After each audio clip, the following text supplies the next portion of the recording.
Y'all, the good Lord has blessed us once again with a beautiful day. It's Dan. I'm over here at my home in the sticks. We got a bunch of things we doing today. Sorry about the wind, y'all. It's windy, but it's still a nice day. We got a bunch of things on the burner today. We're gonna get off in that garden over there. And we're gonna plant us some peppers and I think some bell peppers and some Tabascos.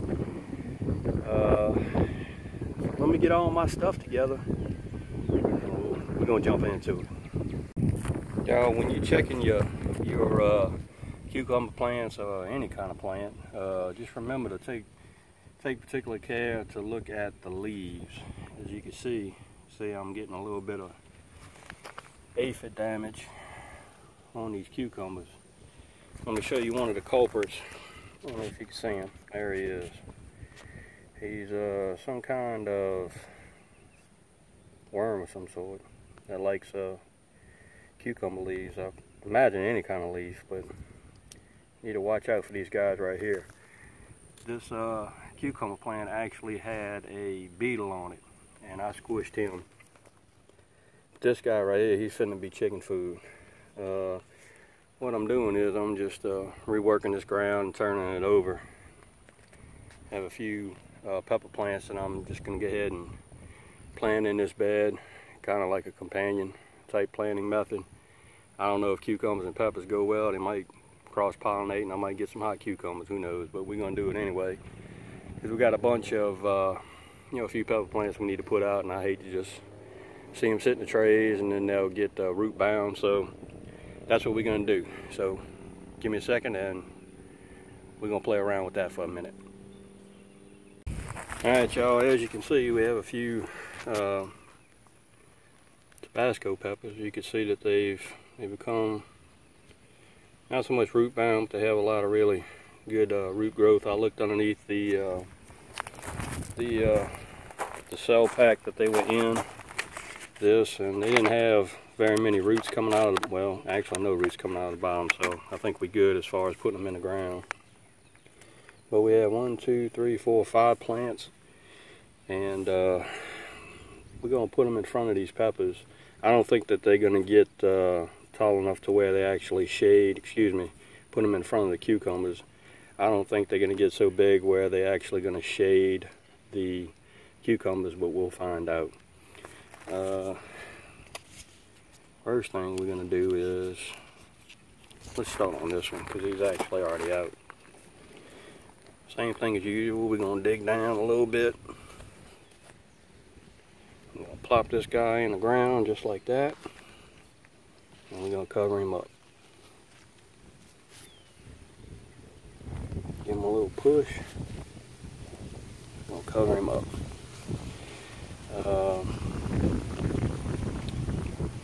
That's what we're going to do for all our peppers.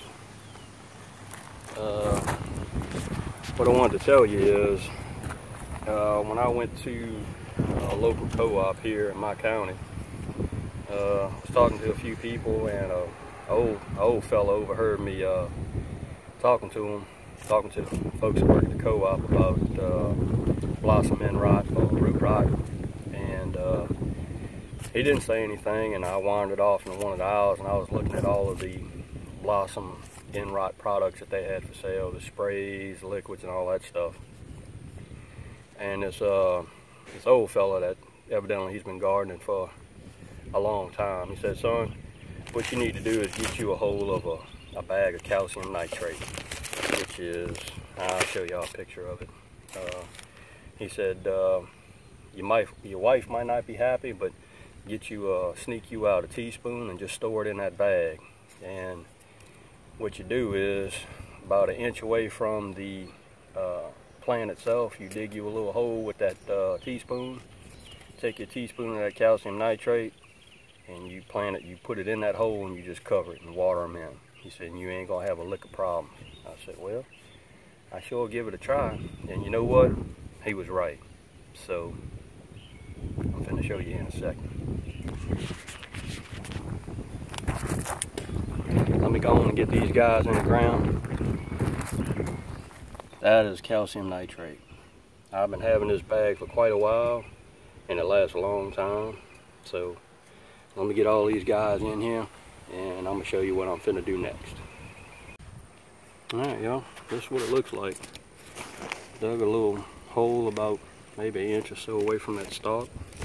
That's the calcium nitrate, kind of like a pellet form. All I'm gonna do is I'm gonna dump it in that hole. All I'm gonna do is cover that hole up and water it in. It's that easy. Teaspoon, some calcium nitrate, about maybe an inch away from that stalk. Dig a little hole, dump it in there, cover it up.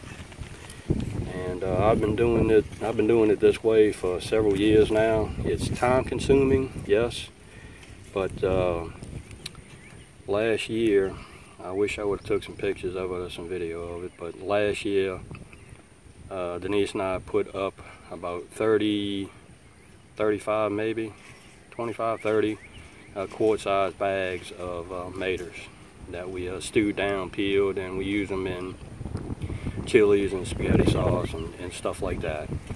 But out of all of those tomatoes, I think I might have lost maybe 1 or 2 out of all of those tomatoes. So this works. And again, I'm not a master gardener or an expert gardener or anything. I've just talked to a lot of the old timers that have been gardening a lot longer than I have, and they've done it this way with success, and I've done it this way for several years and I haven't had any problems. So that's just a little tip. I'm gonna go ahead and get the rest of these and I stand corrected. This is a yellow bell pepper, and I have 4 Tabascos that I put in the ground. It's a yellow bell pepper. But I'm going to get these other guys, get in some calcium nitrate, and we'll get right back with you. All right, y'all. Last step, we'll give them a little drink of water. We'll try to get it down towards the roots. Not so much hit the leaves, but it's windy out here, and I apologize for the wind if y'all getting a lot of it. But today was supposed to be a real sunny, pretty day. I don't know what happened. We got a lot of overcast, and it's okay because we're gonna drive on anyway. We're supposed to get some good rain tomorrow, so I'm not so much gonna soak everybody in. I'll get these guys a little bit of water. These peas. It's been a couple of days. It's not really that bad. Hot today, so I don't feel so bad doing this. If it was a sure enough sunny day, I wouldn't be doing it. Be doing this at 12 o'clock in the afternoon. But it's overcast. I don't believe these guys are going any type of shock by me doing this. So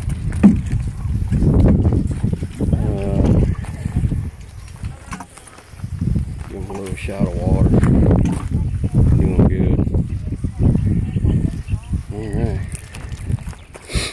I also believe last video I did, I had a few people, I don't mind my burn pile.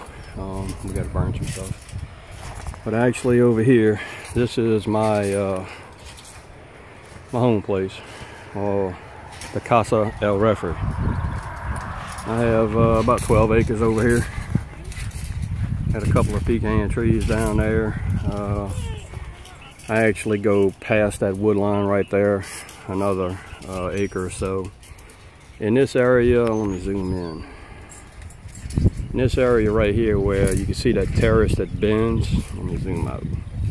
That terrace right there that bends this way and hits that little dark spot. Right in that area, from what I understand from folks that used to live here, that was actually a kind of like a community garden type thing they had set up. A lot of people would pitch in and they plant probably about, I don't know, an acre garden. We did it one year, and I tell you, it's rough with one person in a full-time job. We just wanted to try it, and it actually did really well. But we figured that we'd just go ahead and do our raised beds because it's a lot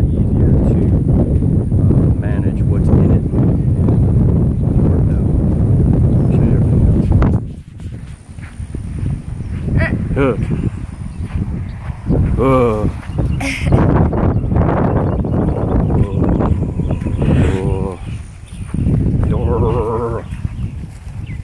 Alright, let's see, everything else goes up there. Got a couple of fig trees, they ain't doing too well. Well, overgrown stuff, and the person that had the property before me didn't actually keep up with the fig trees. But believe it or not, when my wife and I purchased this property, there were actually no trees whatsoever on this property. We planted a couple of sycamores. They're doing real good. That one over there is a crepe myrtle. That's actually I want to say a red crepe myrtle that we bought in New Orleans probably about 5-6 years ago. And it's doing real well. And of course we have some Bradford pears. And that's a river birch that we planted. We're doing okay. But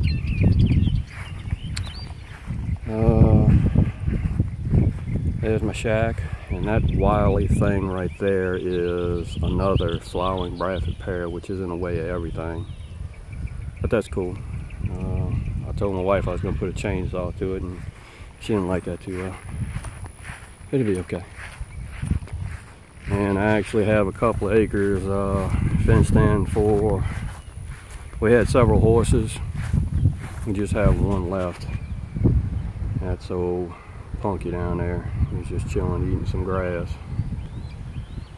And a barn that I started working on because I thought we were going to have a lot of horses, but we didn't. And yeah, that's going to be it. I had somebody ask me about that building. Let's see. Let me see if I can get to it. I'll get closer to it. It's got the blue tarp on it. That is actually a woodshed that I built. My wife didn't want the wood stored in front of our shop, so I actually built a woodshed. We had actually, I put in a wood burning heater in our shop, and it's got, don't mind all that junk in there. I have to move stuff around whenever a bad storm comes in because stuff gets blown away. I don't know, that's a couple of cords, but as you can see, there's a chimney stack up there. But anyway, somebody had asked me about that. I have some wood that I need to cut up and split, so maybe we'll do a video on that too. But I don't want this to be just a extremely long video, but it is what it is. But anyway, there you have it. Kind of like a mini garden update slash walk around over here at the Casa El Refri, our home in the sticks. I think it's kind of looking like it's going to rain today. I was kind of hoping that it would hold off until Sunday, but hey, if it rains, that's fine too. But got a few more videos in the workings because we're actually super busy today, and I'm going to try to get those uploaded and out to you so you can see what we're doing over here at our home. And with that being said, it's not about what you can get, but it's going to be pretty much everything that you can give. And we'll see you in the next video.